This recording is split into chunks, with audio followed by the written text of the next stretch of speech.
네, 만나서 반갑습니다. 제가 설명드릴 사업은 첫 번째 설명드릴 사업 ICT 전동시장 육성 사업입니다.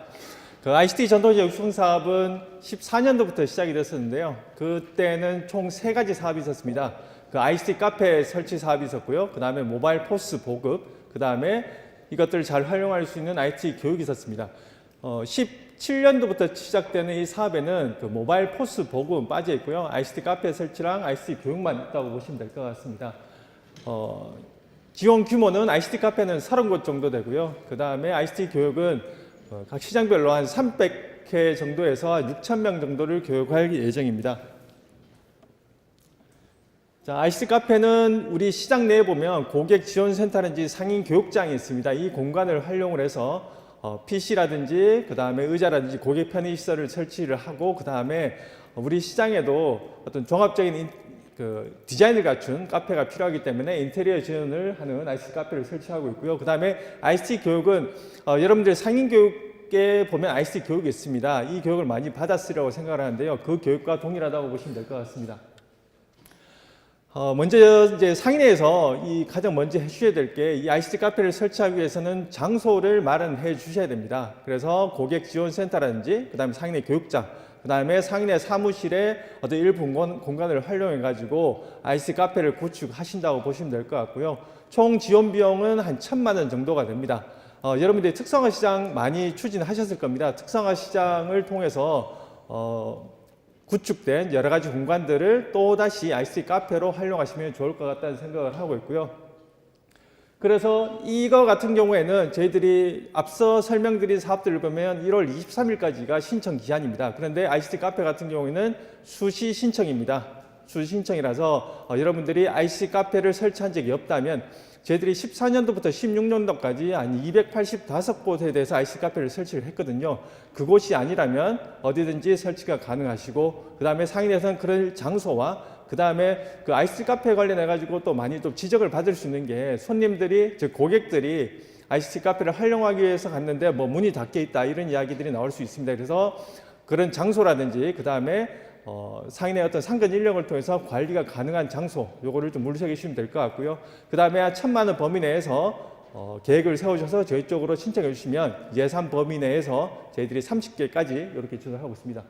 그 다음에 ICT 교육은 기존에 상인 교육 내 ICT 교육하고 동일하다고 보시면 되고요. 1월 달 기간 동안에 위탁 교육 기간을 저희들이 모집할 겁니다. 그래서 전국의 한 권역별로 해서 한 15개 내의 기간을 모집할 거고요. 그 교육 기간이 여러분들 시장에서 교육 수요를 발굴하고 또는 여러분들이 교육을 원하시면 지역 내 위탁 교육 기간을 저희들이 안내를 해 드릴 텐데 그 교육 기간에 신청을 하시든지 아니면 저희 공단으로 신청하시면 이 예산 범위 내에서 300회 한 6,000명 정도 되는데요. 그 범위 내에서 교육을 받으실 수 있습니다.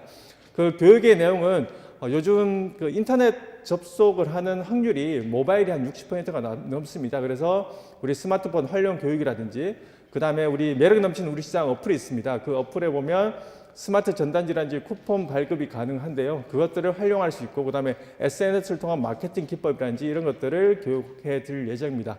그 교육 기간은 여러분들이 그 장사하시는데 바쁘시기 때문에 1일 한 3시간 이내로 편성을 해서 한 일주일 정도 교육한다고 보시면 될 것 같습니다. 앞서 말씀드린 대로 이거는 수시 신청 사기이기 때문에 1월 23일까지 제한 없이 수시로 필요하실 때 신청하시면 되고요. 위탁 교육 기간을 통해서 저희들이 다시 한번 안내드리고 사업을 추진하도록 하겠습니다.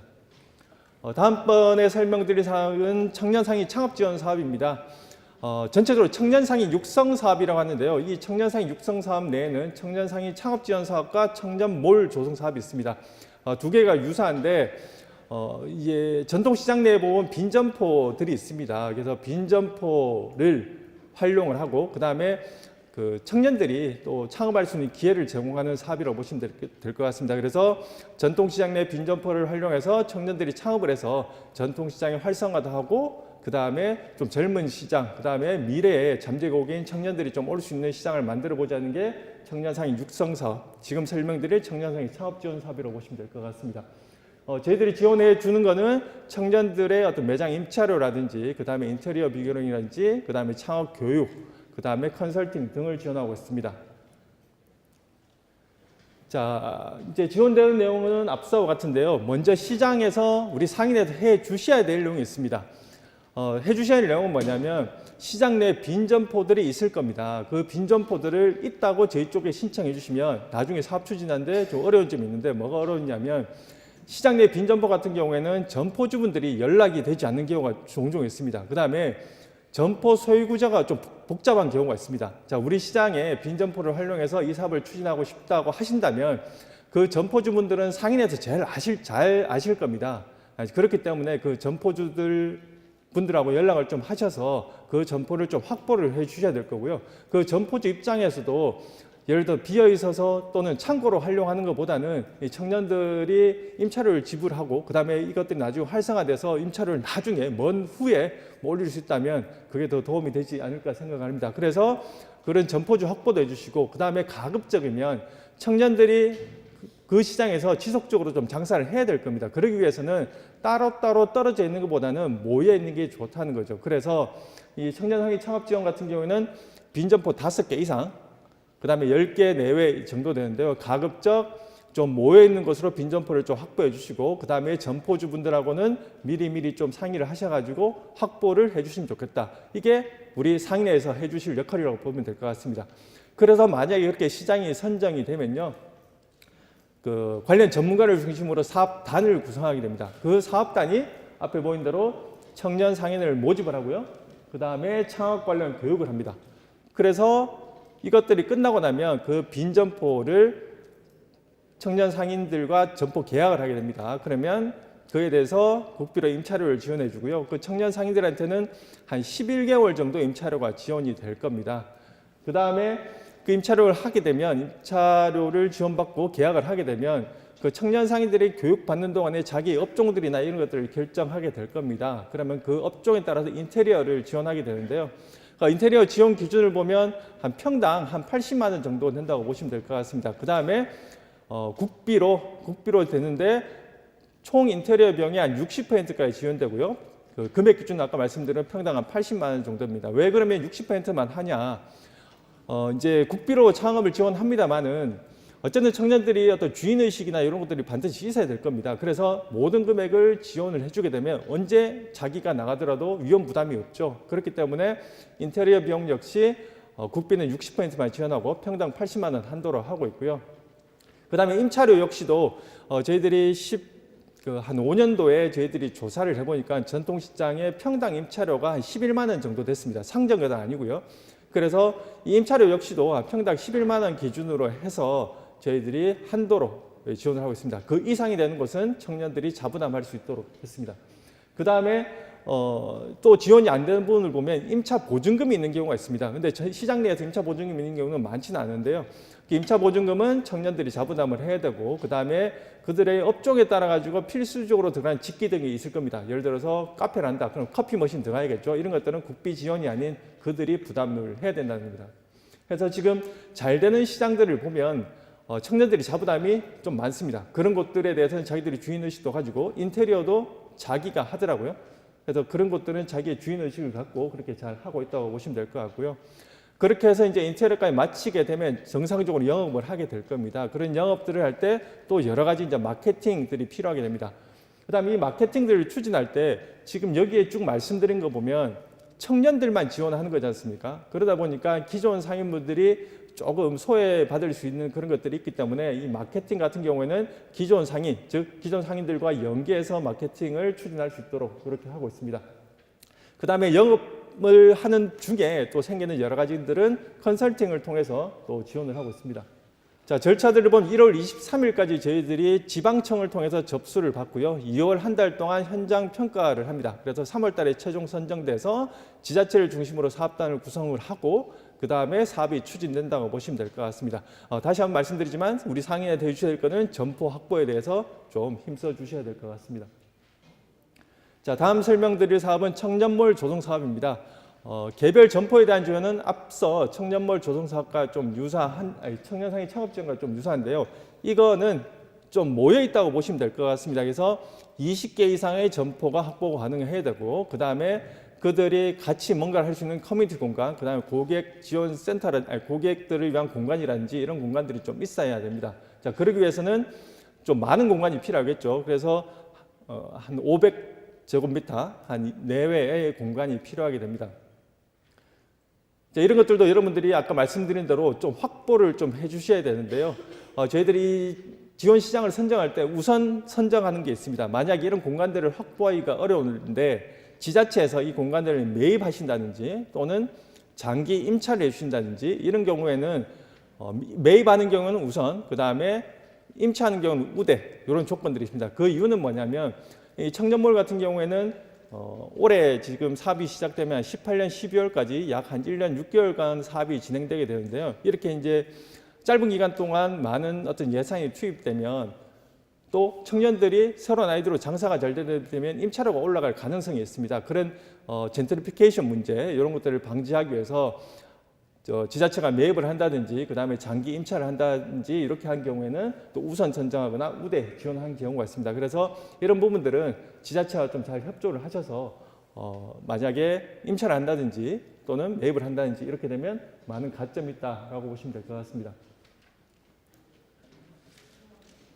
자, 이 첫 번째 이제 이런 공간들 같은 경우에 보면 아마 오랫동안 비어 있는 경우가 많을 겁니다. 예를 보면 시장 내에도 예전에는 장사가 잘 됐는데 시장 내에도 어떤 상권이 이동하는 경우가 있습니다. 옛날에는 장사가 잘 됐는데 지금은 장사가 안 되고 좀 버려진 공간이 있을 겁니다. 이제 그런 공간을 활용하는 게 청년몰 조성 사업인데 그런 공간들이 버려진 지 오래됐기 때문에 뭐 수도도 안 되고 뭐 전기도 안 되고 이런 경우가 많을 겁니다. 이제 그래서 그런 것들을 다시 원상 복귀시는 기반 조성을 저희가 국비 지원하고요. 그 다음에 나중에 이제 사업단에서 컨셉을 잡고 청년몰이 컨셉을 잡거나 하게 되면 2차 특성화 기반 조성을 좀 해야 될 겁니다. 특색화를 해야 될 거기 때문에 그런 것들도 지원하고 있고요. 그 다음에 이제 개별 점포에 대한 지원 부분은 청년상인 창업 지원과 유사하다고 보시면 될 것 같습니다. 다만 아까 이제 청년상인 창업 지원 같은 경우는 전액 국비 지원입니다. 다만 아까 그 청년들이 자부담한 부분들이 있었죠. 인테리어 40%라든지 그 다음에 임차료 11만 원 초과 보유라든지 이런 분들이 있는데 이 청년몰 조성 사업은 국비 5, 지방비 4, 자부담 1, 자부담 10%가 있습니다. 그런데 이 부분들을 상인회에서 부담하기에는 쉽지가 않으실 겁니다. 그 다음에 원래는 뭐 건물주, 점포주가 부담을 하면 좋겠습니다만 이것도 쉽지 않을 겁니다. 그래서 이 자부담 10%는 이 청년 상인들이 자기 장사를 하기 위해서는 자기 부담이 생길 수밖에 없다는 거죠. 아까 말씀드린 그 개별 점포에서 인테리어 40%라든지 또 임차료를 초과한 부분이라든지 그 다음에 업종에 따라서 필수적으로 직기들이 들어가는 부분들이 있습니다. 이제 그런 것들을 다 합쳐서 자부담으로 인정을 한다. 그래서 그것들이 10%를 구성한다고 보시면 될 것 같습니다. 그래서 우리 상인회에 이 자부담 10%를 마련해야 된다. 즉 예산이 15억 같으면 1.5억을 마련해야 된다. 또는 점포주가 1.5억을 마련해야 된다. 그건 아니라고 보시면 된다는 거죠. 자연스럽게 청년 상인들이 창업을 하면서 생기는 어떤 비용 부담이라고 생각하시면 될 것 같습니다. 나머지 부분들은 다 유사하다고 보시면 될 것 같습니다. 청년 상인 창업 지원가요? 자, 이거 역시 지방청에서 접수를 받고요. 2월 한 달 동안 평가를 하고 3월 달에 사업단을 구성을 해서 하게 됩니다.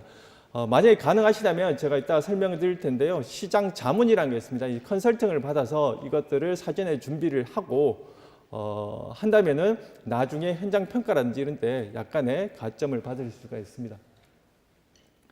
자, 다음 설명드릴 사업은 전통시장 화재 공제 사업입니다. 여러분 다 아시다시피 그 작년 11월 30일에 선문시장 사지구에서 크게 화재가 났습니다. 그래서 697개 점포가 679개 점포가 다 전수했었는데요. 그 이후로 상당히 관심이 많아지고 있는데 이전부터 전통시장은 화재에 많이 노출이 됐습니다. 그래서 처음에는 정책성 보험을 도입하고자 했었습니다. 이제 정책성 보험이 뭐냐면 여러분 이제 농어민 같은 경우에 풍수의 보험이 있습니다. 태풍이라든지 이런 것들로 인해서 농작물이라든지 양식하는 것들이 다 손해를 보게 되면 막대한 피해가 되기 때문에 그런 보험을 들어주면서 정부가 60%, 70% 이렇게 보험료를 지원해주는 그런 정책성 보험이 있었는데 이것들을 우리 시장에도 도입하려고 했었습니다. 이제 그런데 이 가입률이 올라갈수록 예산 부담이 너무 많아지고 그 다음에 또 예, 이런 경우 있죠. 시장 내 어떤 치킨집과 아파트 상가의 어떤 치킨집 왜 거기는 지원해주고 여기는 지원 안 해주냐 이런 형평성들 문제 때문에 이 공제 제도를 도입하게 됐고요. 이 공제 제도는 이런 위험 부담에 따른 이 비용들은 우리 상인들이 스스로 마련하고 정부에서는 이런 운영 비용들과 어떤 마케팅 비용들을 지원한다고 보시면 될 것 같습니다. 그런 비용들을 다 지원하기 때문에 공제료가 상당히 저렴해지는 거죠. 그래서 지금 올 1월 2일부터 판매를 하고 있고요. 저희 공단이 직접 운영합니다. 다른 그 보험회사를 통해서 판매를 하는 것이 아니고 저희 공단이 직접 판매를 하고 있다고 보시면 될 것 같습니다. 우리 등록시장, 인정시장은 모두 가입 가능하시고요. 상정가는 불가능합니다. 상정가는 왜 불가능하지 하면 상정가는 너무 좀 안전한 건물로 되어 있기 때문에 일반 민영보험을 가입하시더라도 가격차가 별로 없습니다. 이 전통시장용으로 특별히 만든 거기 때문에 상정가는 빠져 있다고 보시면 될 것 같고요. 그다음에 이제 가입 단위는 개별 점포에서도 가입 가능하시고요. 저희들이 가급적 원하는 것은 상인회 단위에서 단체로 이렇게 가입하신 것을 권장하고 있습니다. 그래서 아까 우리 시설현대라든지 주차장 환경개선지 할 때 그 개별 점포에서 상인회에서 화재 공제 가입률이 높은 경우에는 가점도 이렇게 적용한다고 보시면 될 것 같습니다. 또 한 가지 이제 오해를 하신 경우가 있는데 그 시장 내에서 화재 보험을 드는 경우가 있습니다. 이 화재 보험은 시장 전체에 대한 화재 공제는 아니고요. 개별 점포에서 화재가 났을 때 거기에 대비하는 게 이 화재 공제라고 보시면 될 것 같습니다.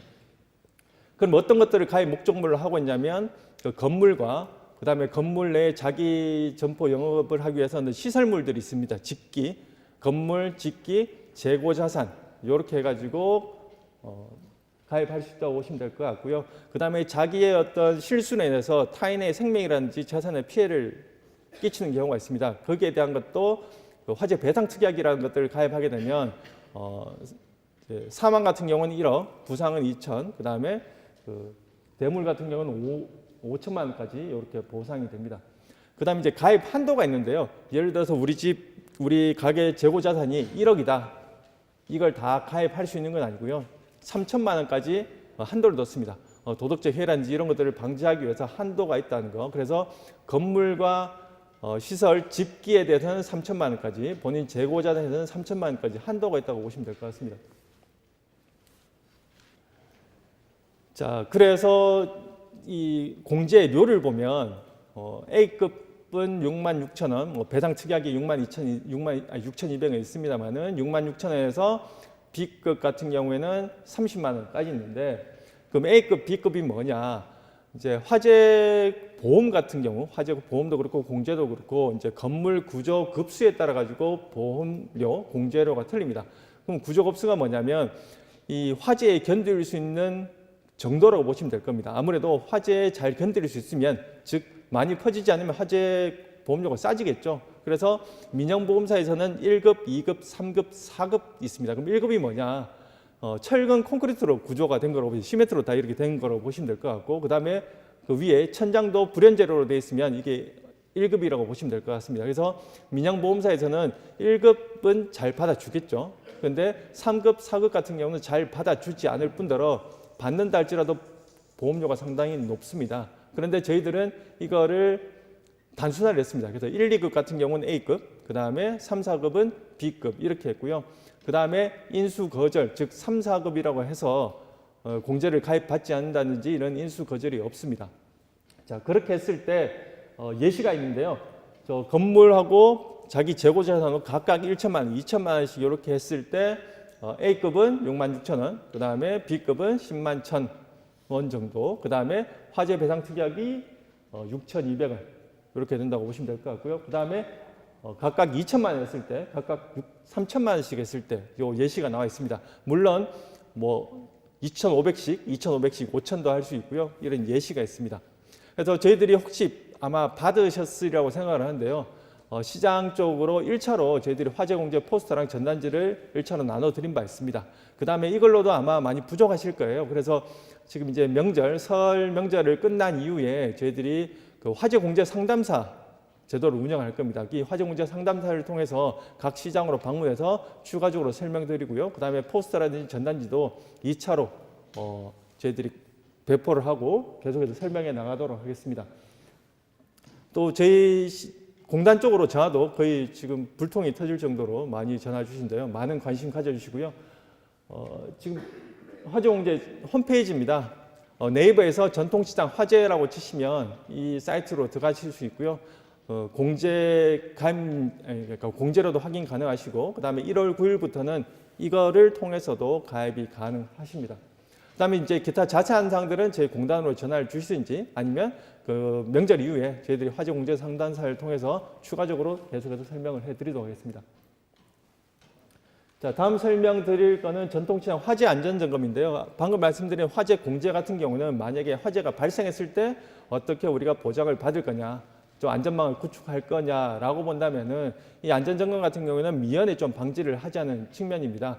우리 시장 내에 보면 아케이드라든지 뭐 고객지원센터라든지 공공시설이 있습니다. 이런 공공시설에 대한 어떤 점검, 그 다음에 개별 점포에 대한 점검, 이런 것들을 하는 거고요. 그 다음에 저희들이 이런 안전을 점검하는 전문 기관들이 있습니다. 그래서 화재 같은 경우는 뭐 소방안전협회 또는 뭐 있고, 그 다음에 전기는 한국전기안전공사, 그 다음에 가스는 한국전기안전공사에서 하고 있는데요. 이 기관들을 활용해서 매년 2년 단위로 전국에 있는 모든 시장들에 대해서 점검을 하고 있습니다. 그래서 아까 말씀드린 법적 전문기관을 통해서 이렇게 점검을 하고 있고요. 그 다음에 점검한 결과들은 각 시장별로 안전화 등급을 매깁니다. A부터 E급까지. 그래서 만약에 이 등급이 낮다고 해서 어떤 불이익이 있는 건 아니고요. 지자체에게 공고를 합니다. 즉 D, E급 같은 경우는 아까 처음에 이제 말씀드린 시설현대라든지 이런 것들을 안전을 보강하는데 할 수 있도록 공고를 하고 있다고 보시면 될 것 같고요. 그 다음에 단순한 점검뿐만 아니고 소화기 상유라든지 또는 안전점검 요령이라든지 이런 것들을 교육을 하고 있습니다. 그 다음에 우리 상인대학 교육에도 의무 과목으로 필수 편성을 해서 이런 것들을 지속적으로 교육하고 있다고 보시면 될 것 같습니다. 그 다음에 지속적으로 안전 캠페인이나 이런 것들도 하고 있습니다. 그래서 안전점검을 받는 안전점검을 하고 있는 3개 기관이 있는데요. 가장 힘들다고 하는 게 그겁니다. 점검을 하러 우리 시장하고 점포에 갔는데 바쁜데 왜 왔냐고 이렇게 하는 경우가 있다 하더라고요. 그래서 어쨌든 그분들이 우리 시장의 안전을 점검하러 온 만큼 가스안전공사라든지 또는 화재보험협회라든지 그 다음에 전기안전공사 갔을 때 따뜻하게 맞아주시고요. 어떤 물이라도 만약에 더운 나라서 물이라도 한 잔 주시고 어쨌든 우리 시장 안전을 좀 더 점검을 잘 해달라고 그렇게 하시면 좋을 것 같습니다.